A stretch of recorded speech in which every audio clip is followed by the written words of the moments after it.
enter the front doors and just walk, to the library, to class, or to greenhouse, or to my common room, that it's all contiguous and just kind of like one space is still exciting to me after all this I mean, time. I'm just I'm speechless right now. It's just absolutely beautiful. It's just, oh my God. As much as we want to spend a lot more time out here just flying around, experiencing the world, I think this is a great opportunity to switch over to combat. And last time we gave you kind of an intro to combat. This time we're going to really go a lot more of a deep dive on using the Dark Arts Battle Arena, which is part of our Deluxe Edition. All right, Andrew's got us in the Forbidden Forest, which is where the Dark Arts Battle Arena is. Which is part of the Deluxe and Digital Deluxe Edition. I love the way that the Dark Arts Battle Arena is actually part of the world. It's integrated into the world, so your experience is more immersive than just choosing an option from the main menu of the game or something like that. Reason to go to the Forbidden Forest. Exactly. There the main menu of the game or something like that. Reason to go to the Forbidden Forest. Exactly. There are many reasons to go to the Forbidden Forest, but he's also wearing the Dark Arts cosmetic set, and here he's pulling out the Thestral, which is part of that Dark Arts pack from the Deluxe and Digital Deluxe Edition. So we're going full Dark Arts here. That's good. That's what I like going down. But I like this this battle arena. It is a great place to show off really combat in a big way, because it unlocks some interesting abilities for you and allows you to really play around with combat in a deep way. And is this like the only arena like this in the game where you can like practice? Yeah. So in the base game we have 2 combat arenas normally, and so everyone has access to those. And each of the combat arenas are an opportunity to kind of just go through a difficult combat challenge, fight through multiple waves, in order to earn a different cosmetic for your character and add that to your collection. In the case of that's no different than the Dark Arts Battle Arena. That's also true, the combat arena. But one of the things that we're excited about in the Dark Arts Battle Arena that people can do is you come in preloaded with different abilities. So the unforgivable curses are something that everyone's going to have access to through the base game and going to be able to earn, and they can make choices in order to kind of like add that to their repertoire, and they can also commit to that down with certain talents and things like that. When you play the Dark Arts Combat Arena, you actually have access to all those things as kind of like a way to test them all. And so it's a chance to kind of like tour and play with the Dark Arts and decide whether or not that is a path that you kind of want to go down. But yeah, everyone has the same ability to explore the Dark Arts. This is just kind of like a way of previewing. And again, a great place for us to show off combat in general. So I think we're gonna jump in here. Andrew's gonna start battling, and we can start talking about everything you're seeing on the screen. All right. Whoa, they just about the cadavers right away. Oh my God.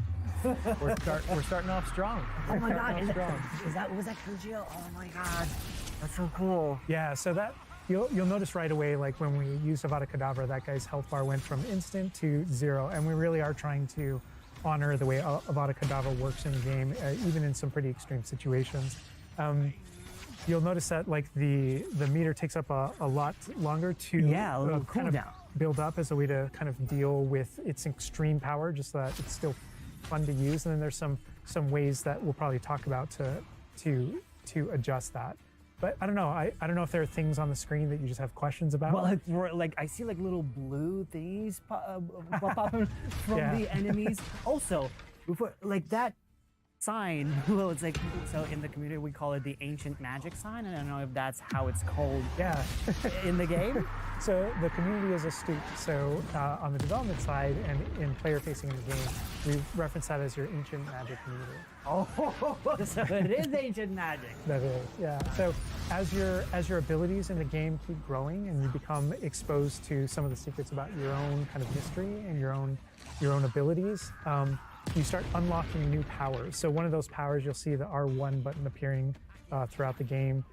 That's an ancient magic throw, we call it, that allows you to kind of like draw an object to you and fling it at an enemy.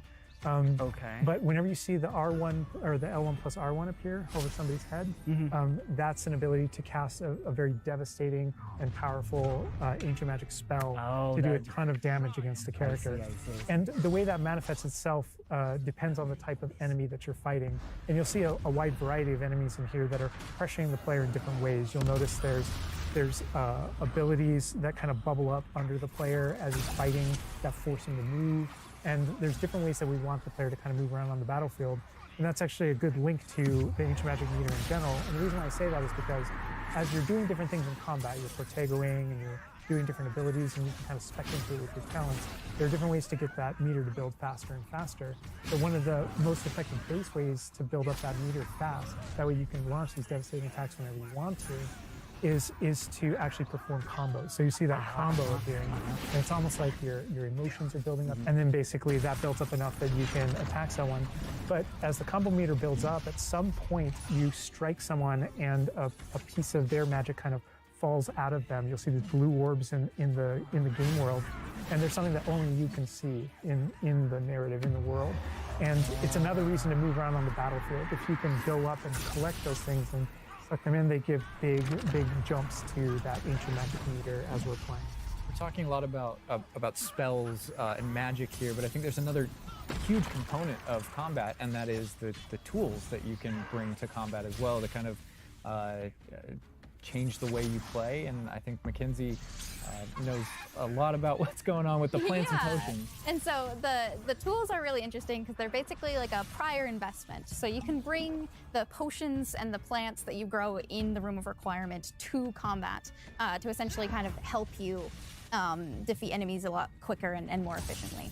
So some of the tools that you'll see here are like the rock skin potion. So that is something that basically covers your skin in this like rocky material that reduces the incoming damage that you're receiving. So against big enemies, hard-hitting enemies like trolls, that's super helpful. Oh my god, he's just destroying. The troll just collapsed from whatever the kid. Obviously, we have the Wiggenweld potion as well, which increases your health. And then we have the focus potion. So when Alan talks about having to balance Avada Kedavra with a long cooldown, because obviously it's an instant kill, one thing that you could do is brew a focus potion, and that will increase how quickly your cooldowns regain. Right. Oh my god, there's just so much like versatility, like in what the character is doing to the troll right now. Like he's just bouncing around the arena. He's like not. And the troll makes him move around too. It's like. And I love that our plants are violent. Yes, and so that's like when we were talking about the setup of the arena, you also have plants that you can fight with. And so we have things like the venomous tentacula that you can put down, and it acts like a turret, and it just kind of shoots enemies around the battlefield. That is so cool. This is like a truly like Hufflepuffian way to approach the battle. Yes. No, that was super important to us, that there were these like multiple ways. And so you can see there's a ton of different things you can use.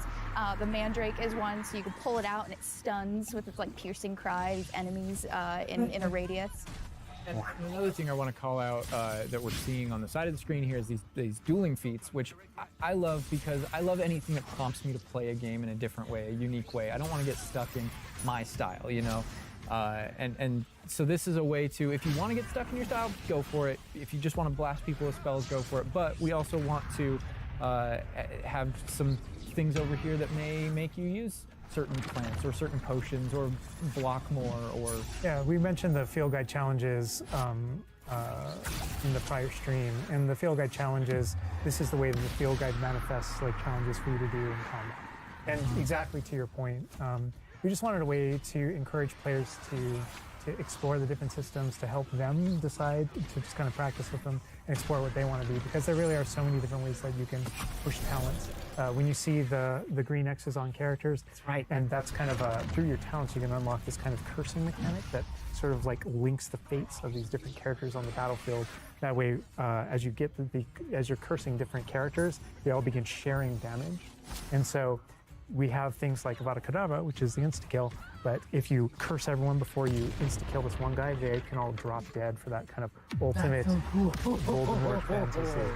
And so, oh my god, there are dark arts fantasies. There's fantasies about being more of a defense against the dark arts characters, things like that misty step that you see occasionally being used on the battlefield.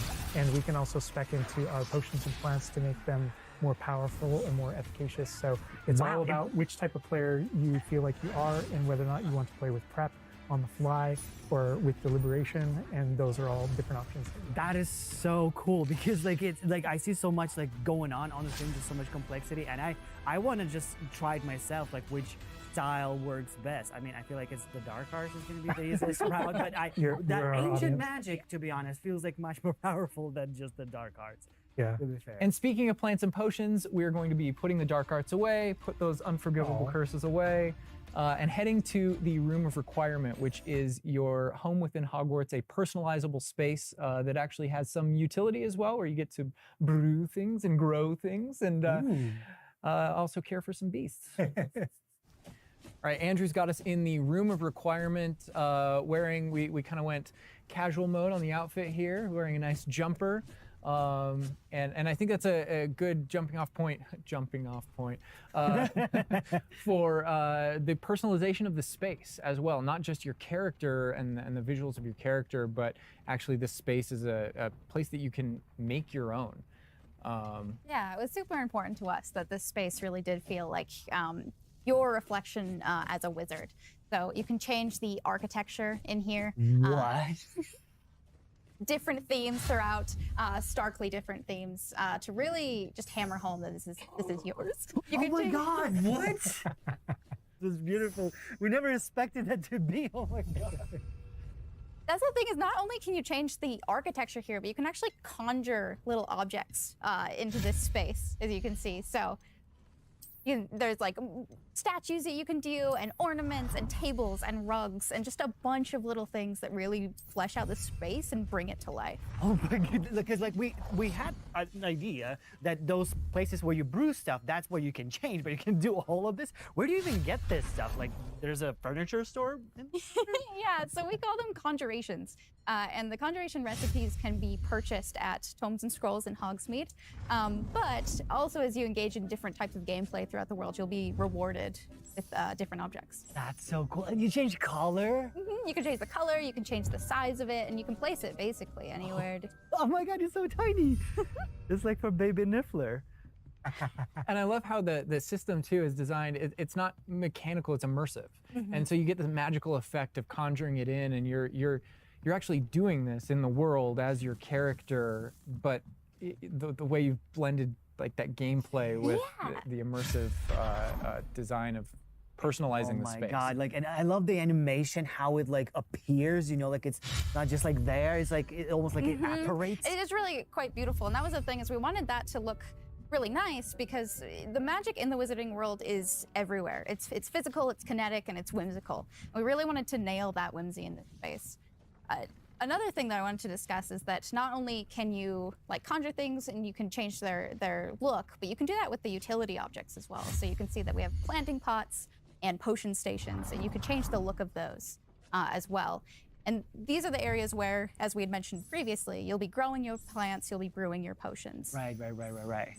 So while you're also doing these like kind of nurturing based activities, this is also the space where you would bring your gear to be identified and gear to have like rates put on it, which I believe Alan can talk to. Oh. Yeah, we keep bringing up appearance and how it looks, and on a, like in the game you can look like anything you want to whenever you want to, but the player will be finding different types of gear, that we call it, as you progress through the game. And essentially we just know that clothes and different items in the wizarding world can have different magical properties. And as you explore and as you adventure and as you defeat enemies, you're going to be finding different pieces of gear that have different abilities, and that can help you in your journey and are a major part of you kind of growing as a wizard and advancing as a wizard. And so It's a huge list. and not all the time, whenever you get a new piece of gear, you don't necessarily know exactly what it does. And so there's a station inside of the Room of Requirement that you can conjure. It's one of the first things you conjure, called an identification station, where you can actually bring that gear that you're uncertain about and learn what its abilities are. Right, yeah, that's so cool. And then as the space advances even further, and the space will eventually grow its own rooms, and you're going to get new recipes, you know, like Mackenzie's talking about, all these different things keep expanding. And as it expands, eventually you're going to earn what we see here, which is called a loom. And when you set up a loom, it's an ability to essentially customize exactly which magical properties are on your gear and take any piece of gear and adjust its properties and to tweak what it does. And I mentioned earlier that you can make anything look like anything. The collection of appearances, we call it, or cosmetics, we've been referring to it in this stream. Those types of things you can use, and you can apply a look to any other look. So if you get a piece of gear, you put it on, you look like that, but you can change it to look like whatever you want. That's so cool. And like you can just put some ability to this sweater, but then you can just swap that ability. Yep, and the appearances you can edit whenever you want in the gear screen. The loom is specifically about applying traits and applying larger upgrades that just kind of grant you greater statistical advantage or give you really specific abilities that blend in nicely with where you're trying to go with your combat fantasy or talents and things like that. Interesting. I'm just seeing that they're just like pumpkin fur, mooncalf fur. Where does that come from? Yeah, and so you'll notice that the ingredients that are used to add traits and to upgrade your gear are based around beasts. So this is where we get into the beast care section, which is inside this vivario. Kind of bigger space on the inside idea. And so you can see here we have a couple of beasts out. We have a graphorn and a mooncalf and a niffler and a kneasel as well. So quite a variety. Oh my God, he's just like a big puppy. They're so they're cuddling. Oh my God, they're together. Oh, that's so cute. They're adorable. And so part of beast care is petting them as well, but feeding them too. And so once you do those things, that's when they feel safe enough that they'll give you their magical ingredients. So mooncalf fur, niffler fur, etc. That can then be used in your gear. That is like so like intuitive because like you know that makes sense because when you touch the animals you get some fur leftovers. That's so. Oh my God. Yeah, and we really want to hammer home the fact that this is like a home that you're making for them. So in the overland, you can find these beast dens and rescue these beasts. Part of doing so is brushing them and feeding them food as well, and to build that relationship with your beasts. In addition to be able to care for beasts, you can actually conjure things in this space as well. The house, the cottage. Yeah, right. And so we have like a lot of little ornaments in this area, and a lot of them are purely cosmetic, but they look really cool. Again, it's the personalization of this space. Oh my goodness, no, this is like, I'm gonna spend 8 hours just designing this whole area to personalize. This is like cool, it's like you have this little play area, like a personalized fish tank, so to say. Just for the creatures. I love it. Yeah, no, totally. And there's like a decoration aspect, but there's also, we were saying inside as well, is there's a utility aspect to it too. So as you progress in the game and you're able to purchase more conjurations, you're able to speed up your process. So one of them, for example, is the food processor, which allows for the beast in the space to automatically get feed, so you don't have to do it manually. And so you're really building the progression for yourself here. In addition, there's also a toy box where you can play with your beasts. And you'll see here, yeah. So you can, there's a bunch of toys in it, and each beast has their own favorite toys. So as you can imagine, the mooncalf really likes the moon ball, or the kneasel, as like a little cat, really likes to chase the yarn ball as well. Right. And they're super cute. Oh my God. Watching them, it's so cute. And the big thing we really wanted to hammer home is that the world is a dangerous place. And so by going and rescuing these beasts and bringing them back here and caring for them, you're really helping them out. There's poachers in the overland who hunt these beasts for their material. So instead, you're caring for them. You're giving them a home. Right. Oh my God, this graphorn is just gigantic. But he looks like my dog. He's my dog right now for sure. You could actually name them as well. So like your dog. So getting back into that personalization, you know, yeah, we didn't want you to just like throw in, oh, here's a graphorn in here. Like this can be named whatever Andrew's about to name them. Bruce. That's a good name. Nice. You know, we've created this really nice space, and you can get additional vivariums, correct? To different kind of aesthetics and looks to where you're keeping your beasts and caring for them. Progression is a big part of this space as well. So as you progress through the story, you will unlock more of a vivarium. So as you can see, this one's quite meadow themed, big, open, bright, but there's other ones, say like a swamp that you might encounter. And it's really a visual effect to, and more space for your beast.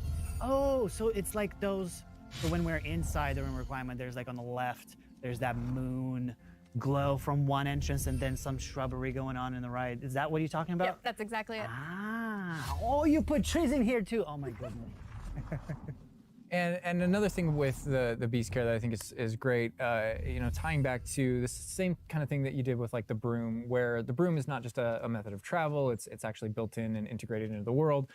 In the same way, like beast care isn't just this added element. You're not just throwing it on top. There's really this like narrative and integration to everything connects. So as you progress through the missions, you'll expand the space. As you earn resources, you'll go into Hogsmeade and use them to unlock the gameplay here and unlock new conjurations and different things to play around with. In the open world, it's in those different environments, like the different combat and conflicts and bandit camps and different things like that exist in the overland. Those things are what hold recipes that exist in the loom. So all these things have a way of connecting. Moonstone that you find out in the world is the resource that we use to conjure everything that's found throughout the world. Forageables are used for recipes. So really everything's like a cycle and keeps you coming back. But even with the story that's being told too, I think people know who Poppy is and that she has a particular affinity for beasts. Yeah, I mean, I think everything we're seeing here, you know, you're going to be venturing out into the world, and this is just kind of the tip of the iceberg, even of kind of like your interactions with beasts in that narrative. So, you know, you bringing up Poppy, there are more kind of mysteries to discover and things to discover out in the world that have to do with her and that have to do with caring for beasts. And so different characters have their own stuff that just kind of make this all just kind of the beginning of your journey. Well, we could spend hours in here, but we're gonna have to end the stream now. What do you think about what you've seen today? I mean, I'm just so blown away by how beautiful it looks. The open world seems so detailed and there's so many things to do, and like the combat, we're gonna spend like 2 weeks or more just breaking it down by pieces. There's just so much to this world. Like, I'm so happy you guys did this overall gameplay. And that's just the tip of the iceberg. We've got more for you to discover and find on your own. Thank you so much for being here. Thank you for watching. Hogwarts Legacy is available for pre-order now. It releases February 10th with 72-hour early access for owners of the Collector's, Deluxe, and Digital Deluxe Edition. We're gonna wrap things up, but first we've got a little surprise for you. Bye.